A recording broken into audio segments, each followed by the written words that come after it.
शेंडी आणि बट. भाषा समृद्ध आहे असं केव्हा म्हणता येतं? जेव्हा एकाच वस्तूसाठी त्या भाषेत विविध शब्द उपलब्ध असतात तेव्हा. बरं, हे वेगवेगळे शब्द अर्थाच्या वेगवेगळ्या छटा दाखवतात. आणि हीच तर भाषेची गंमत आहे. साधे केस घ्या. या केसांसाठी आणि त्या संदर्भात आपल्या मराठीत किती वेगवेगळे शब्द आहेत पहा. डोक्यावर नुसते वाढलेले असले की झाले केस. तेच गालांवर.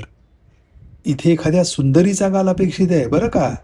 रुळू लागली की झाली बट. तेच एखाद्या भटची बुवांनी ठेवली की झाली शेंडी.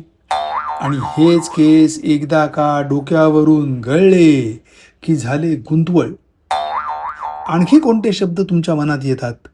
सांगा अवश्य. घेऊ दे सगळ्यांनाच आनंद.